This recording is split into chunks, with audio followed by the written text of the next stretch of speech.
देवी भागवत सुनने वाले सभी भक्तजनों को पूरन चंद्र पांडे का सादर प्रणाम। भक्तजनों, देवी भागवत की कथा में आप श्रवण कर रहे थे 3 प्रकार की प्रवृत्तियां, सात्विक, राजस और तामस, और इन्हीं के कारण मनुष्य के शरीर में विभिन्न भावनाएं उत्पन्न होती हैं मन में। इस संसार में कोई भी बिरला ही व्यक्ति होता है जो किसी से द्वेष नहीं करता, सबसे प्रेम करता है। सारा जगत, सभी लोग, सभी प्राणी राग द्वेष से ओतप्रोत हैं। जो किसी के प्रति द्वेष करता है, बैर विरोध करता है, उसके प्रति कोई बैर विरोध करे, यह तो समान कोटि का है। किंतु जो अद्वेषी है, शांत स्वभाव का है, सबसे प्रेम करता है, सबके हित की सोचता है, उसके साथ द्वेष करना नीचता है। सत्य और धर्म का पालन करने वाले लोग कलयुग में भी मिल जाते हैं। ये सतयुग में नहीं थे, त्रेता द्वापर में भी अच्छे लोग, धर्मात्मा लोग, सत्यवादी मिलते रहे हैं और आगे भी मिलते रहेंगे। और कलयुग में भी जो धर्म पर चलता है, न्याय पर चलता है, उसे सतयुगी और धर्मात्मा कहते हैं। वो ऐसे लोग धर्मात्मा कहलाते हैं। धर्म की स्थिति में वासना प्रधान कारण है। वासना में मलिनता रहना स्वाभाविक है, और वासना धर्म को शुद्ध रूप में नहीं रहने देती। धार्मिक पुरुष है, अच्छा पुरुष है, और वासनाएं एक के बाद एक विचार उसके अंदर आते रहे तो ऐसे लोग जो है कि पथभ्रष्ट हो जाते हैं। वासना विहीन उन्नति की ओर निरंतर बढ़ते रहते हैं। उन्हें कोई रोक नहीं सकता। मनुष्य की तो बात ही क्या है, देवता, राक्षस, पिशाच, कोई भी आए, चाहे कोई भी उसके मार्ग को रोकने की कोशिश करे, रोक नहीं सकता। यहां तक कि देवलोक का स्वामी इंद्र भी प्रयास कर ले, उसके बाद उसके पास भी इतनी ताकत नहीं है कि वो सत्य और धर्म पर लगे हुए को डिगा दे। देवी भागवत के अंदर नर नारायण की कथा आती है। नर नारायण दोनों बड़े तपस्वी थे, और कौन थे ये? सत्य और धर्म, ब्रह्मा जी के पुत्र कहे जाते हैं। ब्रह्मा सृष्टि का जो सर्वश्रेष्ठ उत्पत्ति करता है, उन्हीं के पुत्र। दक्ष प्रजापति की 10 कन्याएं थी। 10 ही नहीं, अनेकों कन्याएं थी, और सत्य धर्म ने 10 कन्याओं से विवाह कर लिया। विवाह के समय गृहस्थी के नियम, वेद मंत्र, सब जो कुछ भी बताया गया, उन्होंने बड़े नियम से उनका पालन किया, और गृहस्थी को उत्तम रूप से चलाने लगे। धर्म ने उन कन्याओं से बहुत से पुत्र उत्पन्न किए। उन पुत्रों के नाम थे हरि, कृष्ण, नर, नारायण आदि अनेक पुत्र। और विश्व में, संसार में, इस लोक में वो बड़े नामधारी हुए, तपस्वी हुए। नर नारायण हिमालय पर्वत पर गए, तपस्या आरंभ कर दी उन्होंने। तपस्वियों में सबसे प्रधान गिने जाने लगे ये भगवान हरि, श्री विष्णु के अंशावतार थे। ब्रह्म का चिंतन करना नर नारायण का स्वभाव बन गया। इनके तप से, तेज से संसार में प्रकाश फैल गया। यह सब देख करके इंद्र के मन में नर नारायण के प्रति दाह उत्पन्न होने लगा, जलन होने लगी। वे तो चिंता से घिर गए, सोचने लगे अब ये मेरे उत्तम आसन को छीन लेंगे और इनके तपस्या में किस प्रकार विघ्न उत्पन्न किया जाए जिससे इसकी तपस्या रुक जाए, भंग हो जाए तपस्या। जहां मन में बुरा विचार आया, अत्यंत भयंकर काम, क्रोध, लोभ, मोह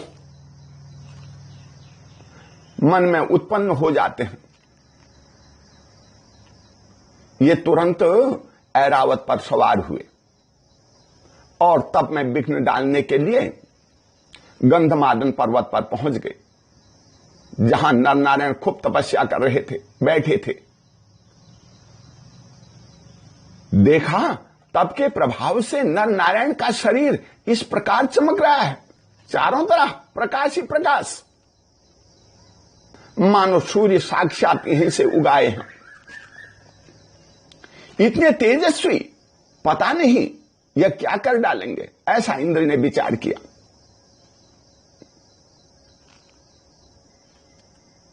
और देखते ही देखते वो तो नर नारायण के सामने पहुंच गए और मीठी वाणियों से मन में छल कपट लिए हुए बड़े प्रेम से बोले, तुम तो बड़े भाग्यशाली हो, मैं तुम्हारी तपस्या से बड़ा खुश हूं, बताओ तुम्हें क्या चाहिए। मैं तुम्हें उत्तम और श्रेष्ठ वर देने के लिए आया हूं। इंद्र कहने लगे, इंद्र कहते रहे,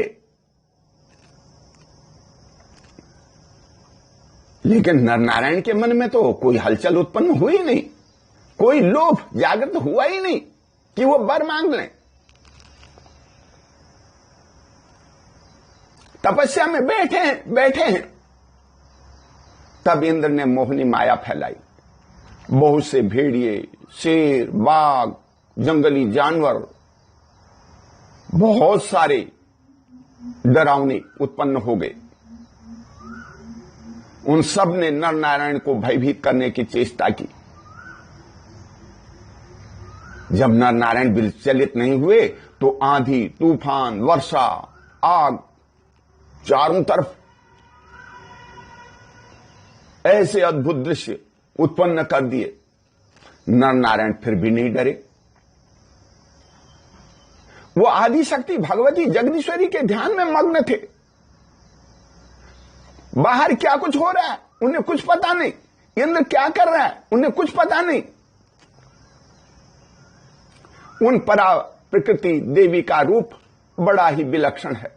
भगवती का ध्यान करने वाले को चाहे कितनी ही माया क्यों न जानता हो, डिगा नहीं सकता है। कितनी ही माया कर लो, मां भगवती तो महामाया है, माया उनके सामने क्या करेगी। भगवती के बीज मंत्र नर नारायण जपे रटे जा रहे हैं। बीज मंत्र हैं वाग बीज, काम बीज, माया बीज। काम क्या कर लेगा उनका, माया क्या कर लेगी उनकी, कोई प्रभाव नहीं। जिसके चित्त में भगवती के इन मंत्रों का स्थान प्राप्त है उसके सामने सभी मायाएं फेल हो जाती हैं। मां भगवती तो महामाया है और सब मायाएं, इंद्र के प्रयास सब विफल हो गए। अंत में इंद्र हार करके वहां से लौट गए, स्वर्गलोक में गए। लेकिन द्वेष भावना उनके मन में अब भी बनी हुई थी। नर नारायण का प्रतिकार करने के लिए उन्होंने पुनः कामदेव को बुलाया और कहा, कामदेव तुम अपनी पत्नी रति को और बसंत ऋतु को अपने साथ ले जाओ, गंधमादन पर्वत पर जाओ और वहां नर नारायण तपस्या कर रहे हैं। वहां पर बद्रिकाश्रम नामक एक निर्जन स्थान है, वहां पर जाओ। जो भी वहां पर तपस्या कर रहा है उसकी तपस्या को भंग कर दो। उन्हें इतना कामातुर कर दो कि वो तुम्हारे साथ जो अप्सराएं हैं और जो रति तुम्हारी पत्नी है, ऐसा हाव भाव दिखाए कि दोनों नर नारायण इनके पीछे पीछे भागने लगे, तपस्या को छोड़ दें, उनकी तपस्या भंग हो जाए। कामदेव अपनी सेना को लेकर के पूरी तैयारी के साथ चल पड़े। बद्रिकाश्रम में जाकर के अपना पूरा प्रभाव दिखाने लगे। बसंत ने तो खूब फुलवारियां, खुशबू बिखेर दी चारों तरफ, कोयलों का गुंजार, पक्षियों की चहचहाट, स्वयं ही रमणीक वातावरण बना दिया। रति ने अपने हाव भाव से, संगीत से, नाच गा करके नर नारायण को लुभाने का पूर्ण प्रयास किया। साथ में कामदेव भी नाच रहे हैं। मेनका, रंभा, त्रिलोत्तमा आदि देवलोक की अप्सराएं जो भी उनके साथ गई थी, सब नर नारायण को विचलित करने में लगी हुई हैं। दिव्य आभूषण पहने हैं, हार श्रृंगार गले में है, खूब शोभा बढ़ा रहे हैं, जंगल की आनंद बढ़ा रहे हैं। लेकिन इससे क्या, नर नारायण तो मां भगवती के ध्यान में ही लगे रहे, कोई प्रभाव उन पर नहीं पड़ा।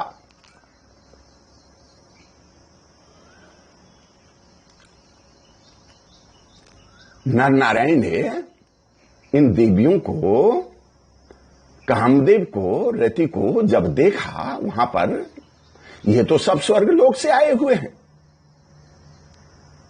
और इस तरह हमारा मनोरंजन करने के लिए ये सब कुछ कर रहे हैं। उन्होंने कहा, हे देवियों, तुम सभी का स्वागत है यहां आने के लिए। हम जानते हैं इंद्र ने हमारे तप में विघ्न उपस्थित करने के विचार से तुम्हें यहां भेजा है। तुम अप्सराओं ने हमारा क्या बिगाड़ा है? तुम तो पूर्ण शक्ति और बल के साथ ये सब कुछ कर रही हो।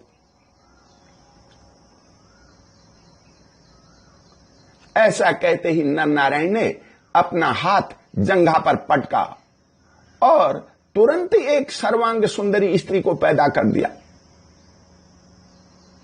नारायण के उर्भाग से निकली हुई वह नारी उर्वशी बड़ी सुंदरी थी।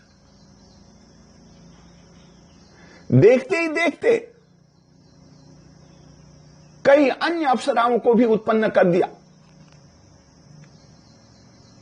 देवलोक से इंद्र की भेजी हुई अप्सराएं, कामदेव की पति रत्नी और स्वयं कामदेव, इनकी छवि तो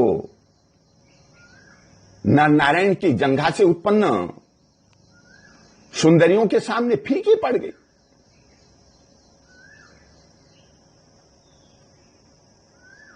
कामदेव और रति इन अप्सराओं को देख करके बड़े आश्चर्य में पड़ गए। संसार में हमसे सुंदर कौन, हमसे अच्छा कौन, लेकिन ये तो हमसे भी अति सुंदर। अब हम क्या करें? वो तो हार करके नर नारायण के चरणों में पड़ गए।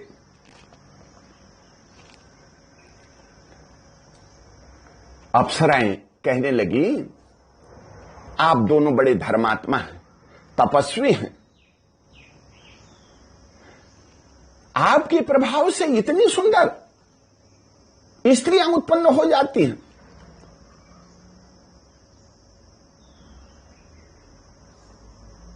हम यहां आए हैं अपने मकसद को पूर्ण करके जाएंगी।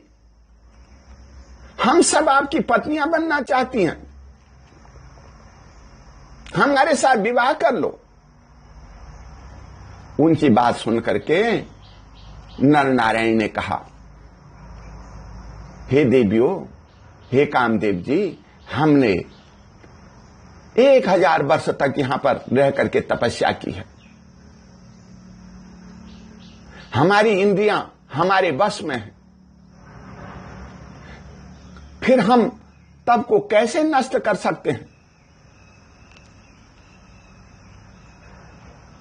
हमने काम, क्रोध, लोभ, मोह को सब अपने वश में कर रखा है।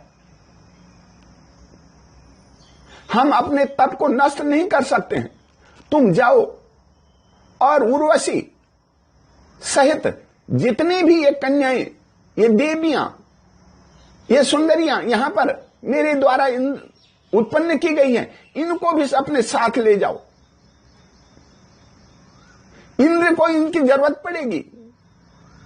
वो काम के वशीभूत है, वो लोभ के वशीभूत है, उसमें द्वेष भावना भरी पड़ी है। जब तक वो मायाई अपने अहंकार का नाश नहीं कर लेगा, अपनी आत्मा को शुद्ध और सरल नहीं बना लेगा, ये विकार विचार उसके अंदर से निकल नहीं जाएंगे, तब तक वो जलता रहेगा, दुखी रहेगा। ले जाओ इन सबको।